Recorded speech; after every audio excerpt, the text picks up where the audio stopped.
Hello, everyone. I'm your host, Cam Webster, and welcome to The Art of Boring, the podcast where we dive deeper into Mawer's investment philosophy and thinking in order to help you, our listeners, become more informed investors. Ultimately, we hope to connect you with the people at Mawer who find excitement in delivering on Be Boring, Make Money. This podcast is for informational purposes only. Information relating to investment approaches or individual investments should not be construed as advice or endorsement. Any views expressed in this podcast are based upon the information available at the time and are subject to change.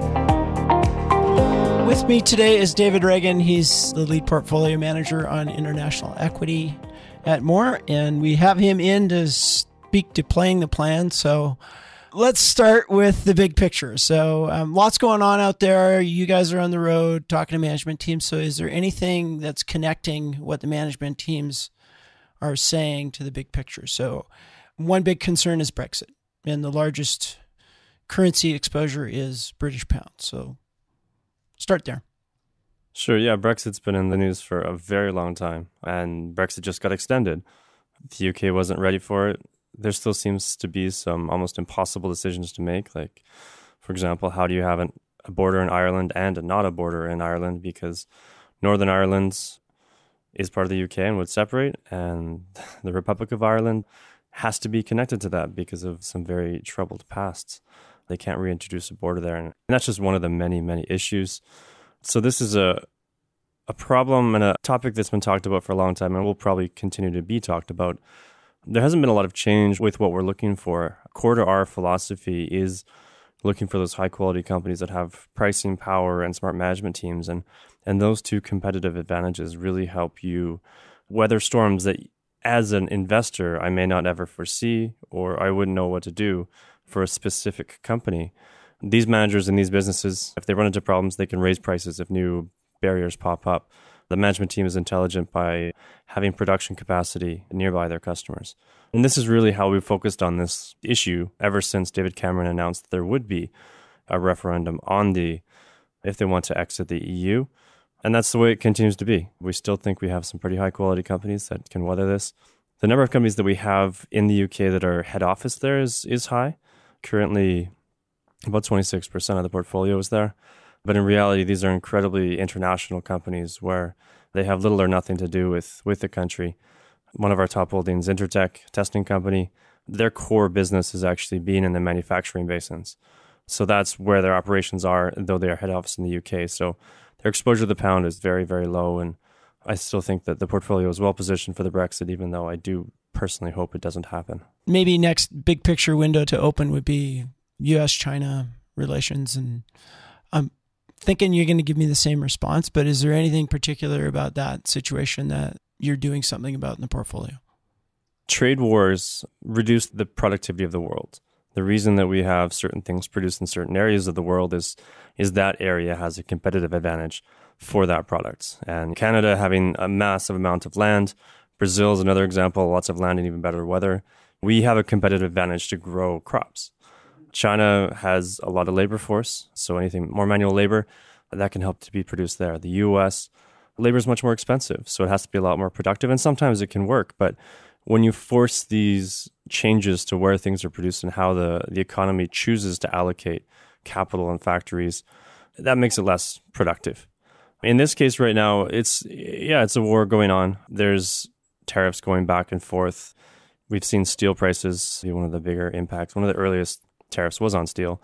So heavy users of steel have had issues. There's been some decisions on moving factories or allocating a new factory to a different region of the world because of this. But I mean, the overall impact is not going to be massive. The thing that we keep talking about is the biggest risk, or the biggest thing I'm watching for still remains central banks keeping interest rates low, massive amounts of liquidity in the system. And that's why we're still in very much a bull market mode. We saw earlier in the year when there was the threat that the central bank in the U.S. would start raising rates, take away more capital, and the market went straight down. It dropped just over 10%, I believe. And the second the central bank said, no, I think we're going to keep rates lower for longer, it's back full-on bull market. And that's been the messaging from even more from the U.S. and around the world. So if I was going to focus on one thing, that's the number you're looking at. The liquidity, all these other trade wars, Brexit, I mean, they're big, but they're insignificant relative to that. One of the messages I've been delivering to clients is just complacency over expecting a central bank to step in and basically have your back. So if you compare fourth quarter to first quarter, that basically materialized. So is that a good characterization of that risk? Everyone is expecting that the Fed will keep this party going. I think that's black and white looking at the valuations. You have a U.S. president that's very clear that that's what he wants as well. He seems to almost measure himself based upon the stock market. So there's a lot of reasons why everyone wants this to continue. The trade war is an excuse to keep interest rates lower as well. So is Brexit. This is what everybody wants. This is what everybody's expecting. And if that expectation ever doesn't get met, it's going to be, I would say, more of a painful realization, painful correction in the valuations of stocks. Let's talk a little bit about, in this environment, what are you seeing as opportunities? We talked about Brexit. We talked about labor in China being a competitive advantage. I know on a few of my trips to China, see a lot of luxury goods. So that's the lead in to the opportunity that we've seen. The opportunities to us, going back to playing the plan, is always finding some company that for some reason the market is underappreciating. And one of the recent additions to the portfolio was the luxury goods company LVMH. And LV stands for Louis Vuitton. MH stands for Mawer Hennessy. So you have primarily the luxury goods of Louis Vuitton and a lot of other luxury brands in this house, making most of the money for the entity. I mean, obviously the champagne business is quite fantastic as well. But these luxury goods, the actual cost to produce them, I think deep down we all know, and looking at the financials, I do know, it costs a lot less to make it. But the whole product is not just the bag that you buy with the little LVs on it. It's the image that portrays. It's what people take from it. And this image is created through a lot of advertising, a lot of brand building, who they choose to associate with, and I would say more importantly, what they choose not to do. LVMH is the best luxury house in the world, in my opinion. And that's because I think the management team is the best. They understand that how you manage a luxury brand, let it thrive and prosper over the long term, or you can easily kill it. And they have brands that have been around for, I think there's been some over 100 years. And the reason that they have that heritage, which helps create that cachet with it, but they also nurture it by never discounting. Nothing would bug you more than buying a purse for $10,000 and then next week seeing it for $6,000. They won't do that. It's not the Gap model. No, that's core to how you keep it luxury. There's other brands. I mean, I think Coach is one of the biggest that has really killed their brands. They make it too accessible. You have very expensive products and you have much more cheaper products with the same brand on it. You do see discounting. LVMH, whether you want to buy, they don't really have cheap handbags. They've even moved away from canvas, which was one of the more accessible entry into the LV family, but they're moving away from that. It's more leather, very much high end. That's all they're going to do. And you have the individuals. Mr. Arnault is the CEO, and he's, I think, core to why this house worked. He really built this house. He's collected numerous brands. He will buy some, and his capital allocation. And these aren't assets that you can buy cheaply, so they're never cheap priced, but he gets a lot out of them. He can take that more regional brand and make it global. Has he taken a brand and moved it from a discounting model to a non-discounting model? Is that part of the way? Not that I know of. I don't think he would do that because you taint the brand and it's, I would say, tainted for the long term. He has taken, like Christian Dior was one of his first brands that he purchased among some other assets for very little and turned it from a struggling, almost non-existent house a few decades ago to a very powerful brand. And that was actually part of the core vehicle that he grew one of his empires with, and one of the reasons why he's a billionaire today. Any succession worries for you? And if you're highlighting the CEO that has built this house, then what's the succession plan there? How did you go about evaluating that? Yeah, at this point, we don't have a lot of details on the depth. I mean, there's a lot of different houses, so there's a lot of different places for internal candidates to get a lot of this experience. And then most likely, I mean, the LV brand is the biggest, the most powerful. It is a likely place to select your successor for Arnault. He's still a massive owner of the company. He's older, but very active. So yeah, I think he'll do well. And that's something that the company has done very well in the head designers for the houses. So every once in a while I have to switch out the designer for a house. They may get tired of doing that. They may get poached to go somewhere else. That's one of the key decisions that you have to make as an owner of a luxury brand. Who is the guiding source of the brand over the next 5-10 years? And they've done a fantastic job. So while other houses, other companies have struggled. So, I mean, they seem to do succession quite well, which leads us to believe that probably they'll do it well in the future. Good perspective. Last question on Louis Vuitton. Where did the idea come from and how did you make the decision to add it to the portfolio? We've actually held this previously in the portfolio. We know it quite well. It's really a factor of relative opportunities. Previously, we sold it with some concerns on demand in China, which I think is absolutely core to this investment thesis. China is a huge source of demand. And we sold it with some concerns there. Things have been going well. So we've initiated a position. It's not a large position. I'd say slightly smaller than neutral. Because, I think it's some good opportunity. But our investment philosophy has 3 tenets: wealth creating company, smart management team, reasonable price.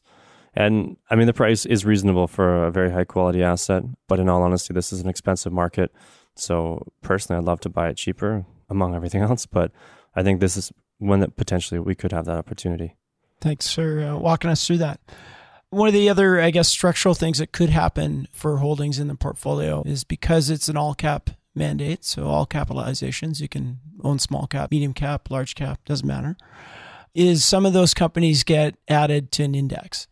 In the latest quarter, we had a couple of holdings, Spirax, Sarco, and Halma, added to the FTSE 100. So that's quite a visible index. So how do you view that when companies get upgraded? I'd characterize it as upgraded into an index.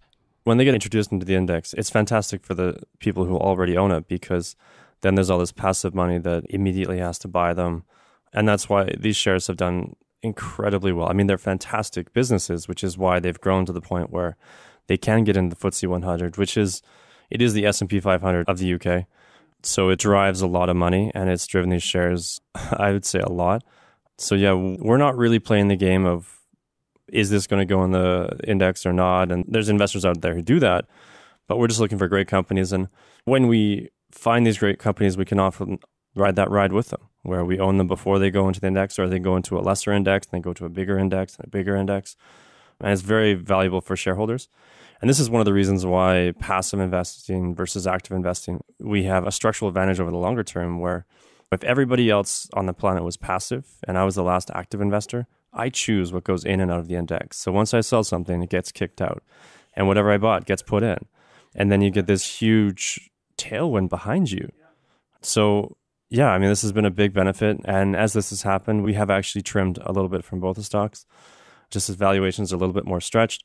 People have had to buy this, and we've given them some stock at, I think, a very attractive price, and kept our position a little bit more neutral at this point. Have you ever had an experience with a holding going the opposite way? Yes. Those are less pleasant. We're going to round out the conversation with some discussion of a not so good performer and a good performer. So in the mix on the downside is a company called Bunzl. So why don't you walk us through the investment thesis there and maybe what's impacting the share price right now? I think we're down about 17% year to date on that one. Yeah, Bunzl it's actually a very good company. They source all the products in a store that doesn't get sold. So in a coffee shop, cups, cutlery, cleaning supplies, hospitals, gloves, more cleaning supplies, grocery stores, the little trays you put the meat in, all this stuff that doesn't actually get sold, but you need to run the store. So obviously a very critical product to have there. If you're buying a Louis Vuitton bag, or actually I think they do supply Sephora, one of Louis Vuitton's holdings, Sephora, the makeup company. If you don't have bags at Sephora, that's rather disruptive to people trying to buy a bunch of cosmetics, which are much higher margin. So you're happy to stick with a supplier that's worked. Sorry, like a bag to carry out your purchases. Sorry, I just want to clarify that. You're not buying a Louis Vuitton bag at Sephora. You are not buying a Louis Vuitton bag at Sephora. You're buying a bunch of makeup that is very high margin, and you get a little plastic or paper bag with logos on it. And so this is their business model. They source all this stuff, they break it down in their warehouse. And as you know, malls, I mean, there's not a lot of storage space. So they can't store a week's worth of all these consumables at a mall or at a strip mall with a coffee shop. They have deliveries sometimes multiple times a day, often a few times a week, but it's always the same time, very consistent. You know what's coming, and they're going to have all the products you need. So it's a great business. We were recently talking to I believe it was the CEO that said this. If you had to guess how many products we supply to a coffee chain in the UK, so the equivalent of like a Second Cup or a Starbucks, how many products do we think we supply over a year to them? Different specific, we call them SKUs, so a specific cup. So a cup lid, a stir stick. Small cup, large cup, yeah, all the little, most people guess 50 because you don't ask that question unless it's a high number. It's actually over 300. There's a lot of different products they have. In a single shop. This is a coffee shop, yeah. So yeah, if you're trying to displace them, that is incredibly hard because you have to source these 300 plus items and you have to prove to this company that you're going to do it better. And margins are incredibly tight because they are very basic products. It's a distribution company. So the business is good. The problems recently have been labor costs are obviously very important to these guys. You have a lot of deliverers. You have a lot of people picking. So yeah, labor costs have been going up, especially in the States, which is a big market for them. One of the very big grocery retailers in the States is one of their big clients there. They got a huge contract from them. Bunzl's performance had been so good that this unnamed entity allocated hundreds of millions of dollars of new business to them over a few years. So this has been big growing pains for Bunzl, where you have to hire new staff, and new staff is never as efficient as old staff. They've had to use temp workers. So all this added up to some margin pressure. We actually bought it while this was starting because the market really didn't understand why this was going on. It saw good growth, but poorer margins. We're still seeing some of that. But the other issue has been the tax rates in the US, the trade war. This has all caused a very, very tight labor market in the US, which has made labor costs go up and caused some pressure on Bunzl.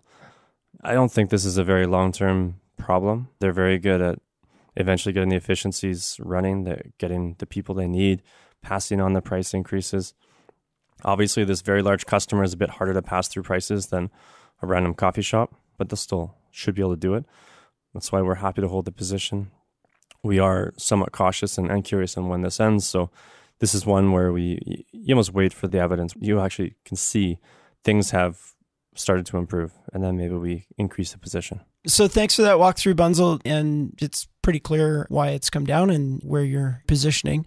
Let's talk about a winner. So there's a company called IWG PLC. So International Working Group, that would be the acronym, and PLC is just like incorporated for the UK. But you might know them more so as Regis, the short-term or flexible office space company, based in the UK but operate around the world. What's the overriding investment thesis here? I think you have a good business. It's not an amazing business. The management team is solid. They're decent-sized owners.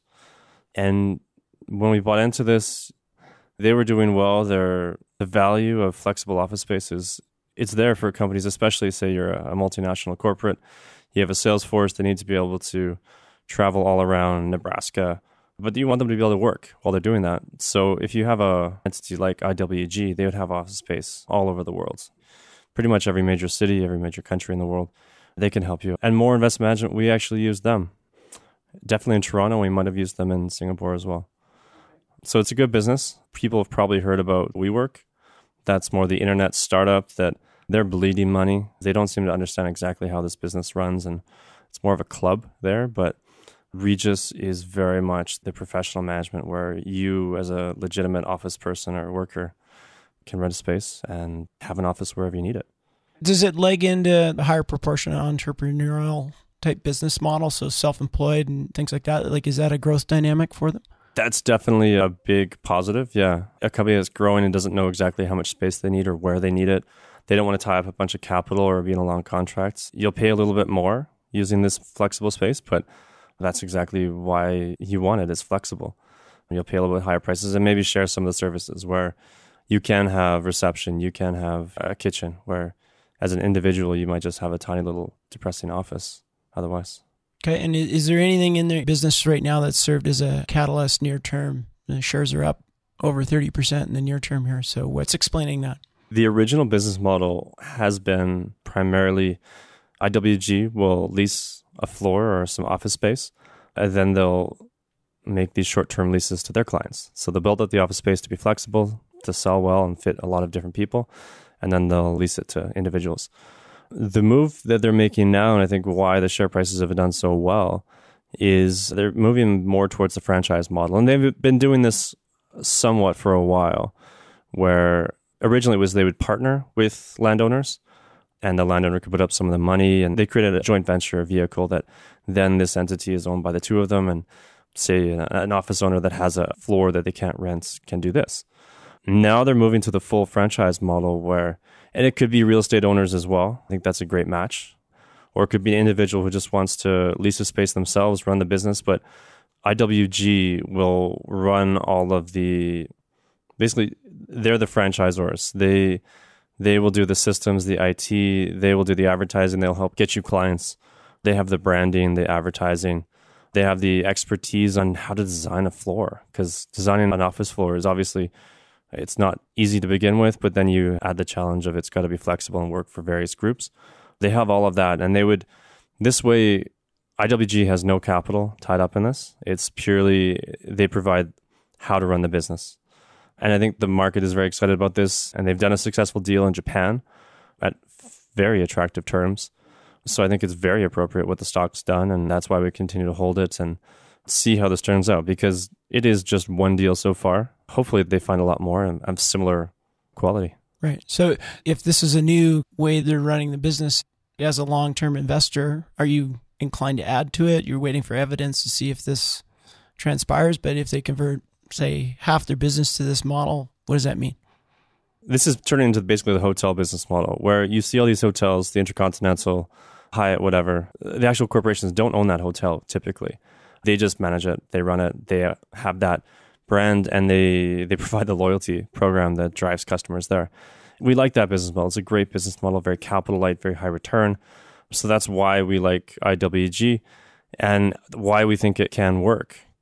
Where does it go from here? What does this mean for the company? We haven't added to it because it is one example.